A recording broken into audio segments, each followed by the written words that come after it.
My name is Eli. You don't get a name like that out here by being a man of God. You get it by making deals with stubborn beasts and even more stubborn mountains. For 15 years, my world has been the sting of alkali dust, the groan of leather straps, and the plodding rhythm of my mules. I haul freight through passes with names like the Widowmaker and Satan's Jawbone. This last job was for a man called Silas Croft. He was a scarecrow of a man, tall and thin, with the soft hands of a city dweller and eyes that were always calculating. He hired me and my string of 6 mules in the dusty border town of Tres Cruces. The job was to haul provisions to a small mission deep in the Dragoon Mountains. The pay was good, too good.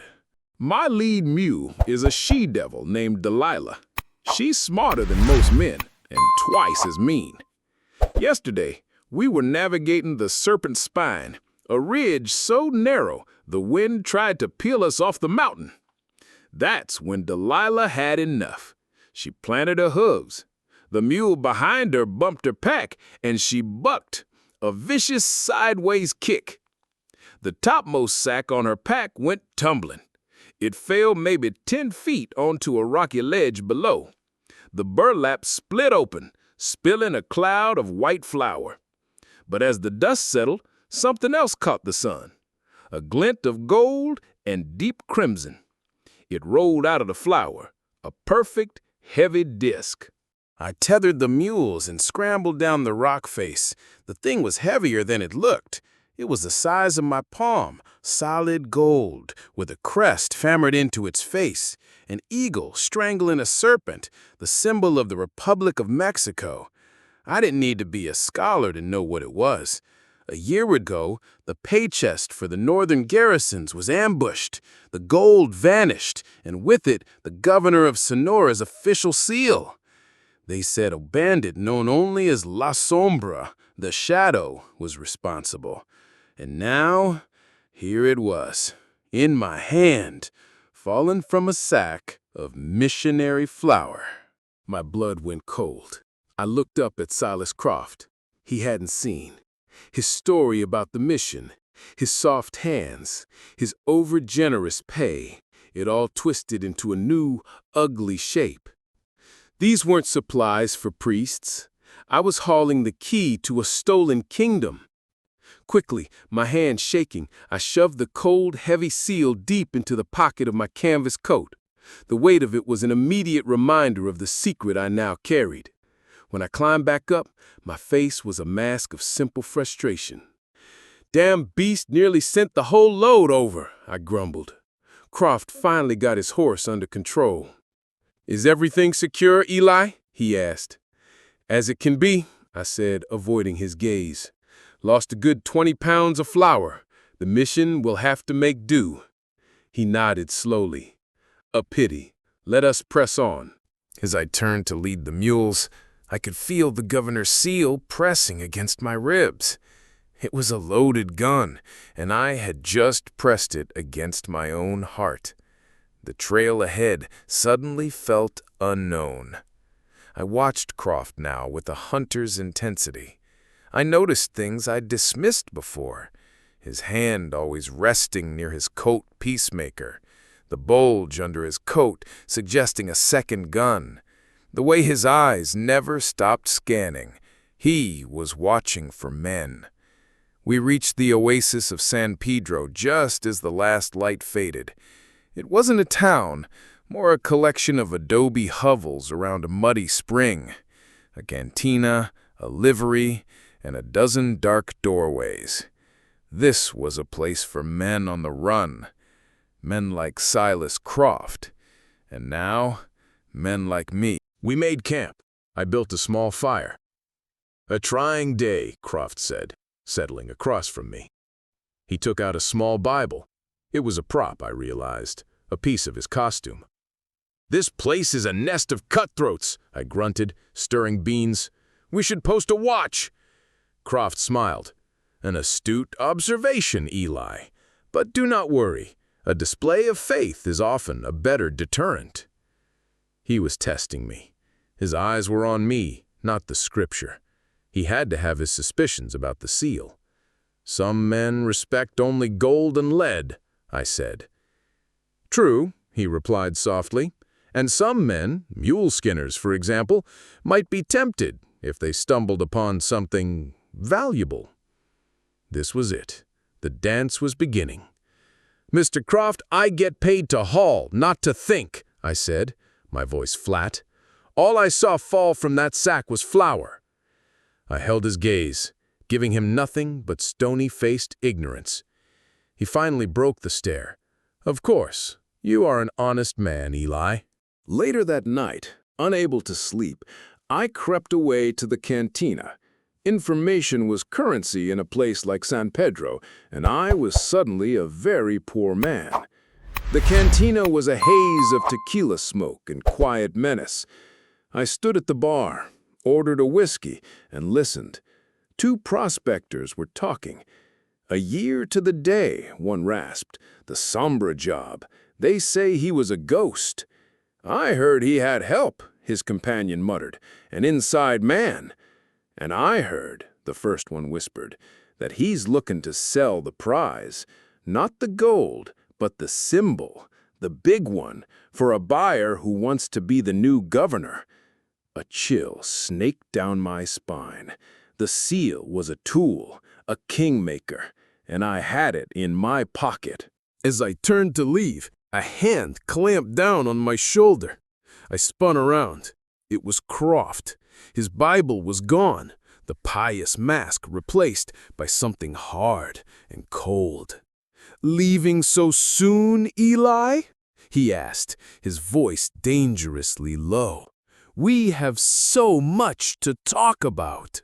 His eyes were the eyes of a wolf who had just cornered its prey. He knew. The game was over.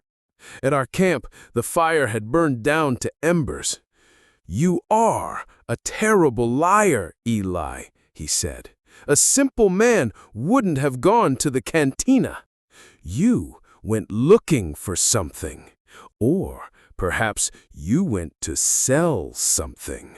I had two choices: continue the charade and die, or admit the truth.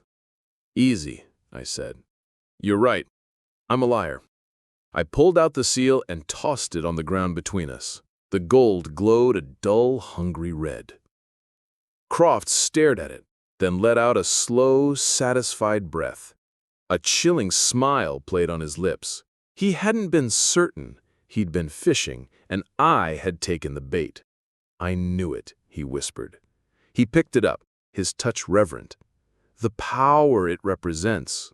"What do you want?" I asked. He looked at me. "To deliver this to its new owner.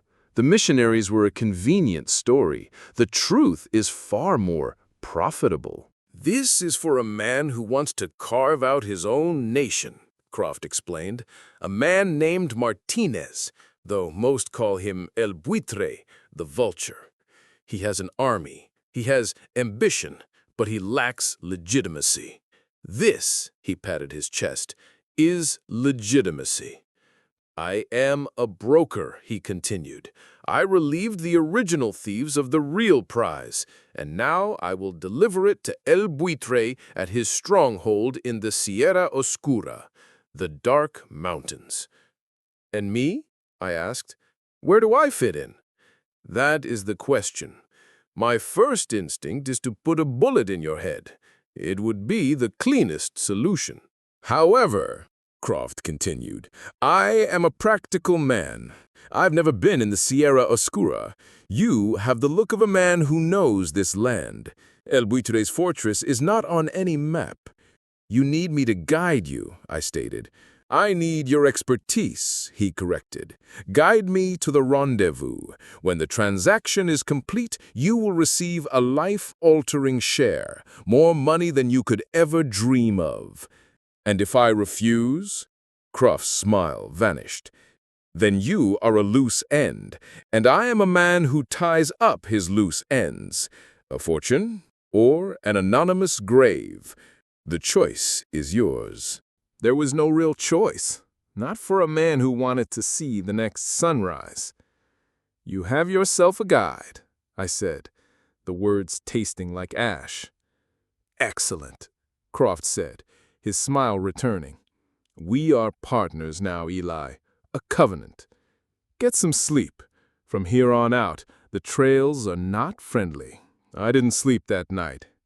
I was no longer his employee. I was his prisoner, his reluctant accomplice on a journey into the heart of a bandit kingdom. I knew, with a certainty that chilled me to the soul, that only one of us was meant to walk away from it. For 3 days, we pushed deeper into the Sierra Oscura. The rocks here were black, volcanic things that seemed to swallow the sunlight. My knowledge of these remote paths was the only thing keeping me alive. On the 4th day, we saw the sign, a dead raven, hung by its feet from a dead tree. This marked the entrance to El Buitre's territory. We followed the trail into a box canyon. Then I saw them. Men, perched like spiders on the canyon rim, rifles glinting. The canyon opened into a hidden valley, a ramshackle town centered around a large stone house. This was the Vulture's nest. It was populated by the hardest men I had ever seen. A huge, scarred man met us. "You're late. The mountains are not easily persuaded," Croft replied. "I am here to see El Buitre." I was led away to a crude corral. An hour later, the big man came for me. "El Buitre wants to see the mule skinner." I was taken to the main room of the stone house. At a heavy wooden table sat a man who could only be El Buitre. He was older, with silvering hair and intelligent dark eyes that missed nothing. "So," he said, "you are the man who guides my associate through my mountains." I sat. "Tell me," his eyes narrowed, "what cargo did you believe you were hauling?" I glanced at Croft, who shook his head. "Flour, sir. Provisions for a mission?" El Buitre smiled. He is either a very good liar or a very great fool. Which is it, Silas? He is simple, Croft insisted. I do not believe in simple men, El Buitre said, his gaze on me. I believe in hungry men. Let me ask you again, Mule Skinner. When a bag of flour spilled, what did your appetite tell you to do? The silence was absolute. My lie was dead. My appetite, I said slowly, told me that what was in that sack was worth more than Silas Croft's life. It told me I could kill him, take it, and disappear. It told me I could be a king. The guards tensed. Croft went pale. But El Buitre leaned back and laughed, a loud, genuine laugh. "At last, the truth," he roared. "I like this man. He has the heart of a thief." El Buitre's sharp eyes turned to Croft, his laughter gone. "But you, Silas, you brought a man with a king's appetite into my home and tried to pass him off as a sheep. This tells me you are either a fool or you are trying to deceive me.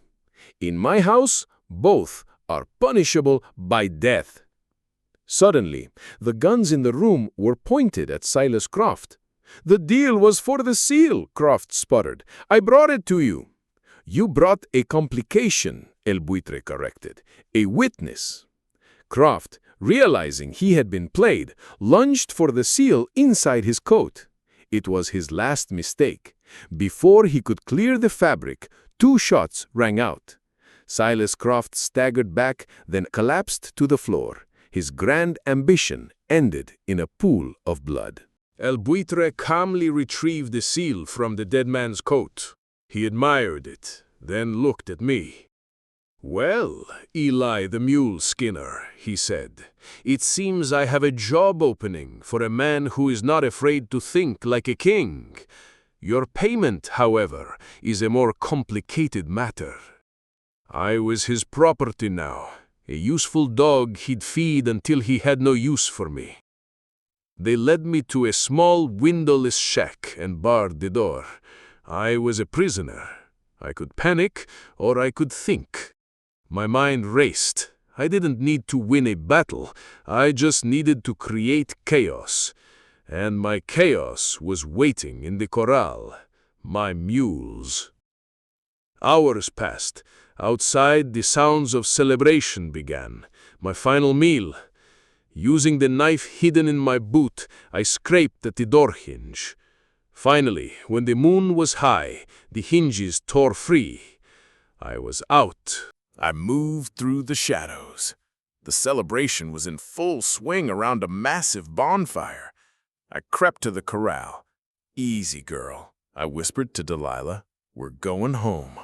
My plan was simple and suicidal. Create a diversion with the wagons of blasting powder. I lit a trail of gunpowder and lit it. The explosion was bigger than I could have imagined, a blinding flash, a sound that tore the sky apart.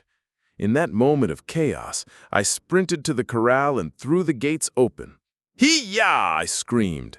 Delilah shot out like a cannonball, with the other 5 thundering behind her, a 4-ton battering ram that plowed through the panicked camp. I ran with them, using their stampede as a shield. As they neared the canyon entrance, I veered off, clambering up the rocky side, sacrificing my mules for a chance to live. I ran all night. I didn't stop until the sun's first rays crested the black peaks. I found a cave and collapsed. As I checked my pockets, my fingers brushed against something hard and round in the lining of my coat. In the frantic moments after I first found it, I must have pushed it through a tear in my pocket. I hadn't given it back to Croft. I'd given him a gold $5 coin. He killed Croft for a fake. I pulled it out. The governor's seal. It glinted in the dawn light. I was a free man, a poor, hunted man, but free, and I held the key to a territory's future.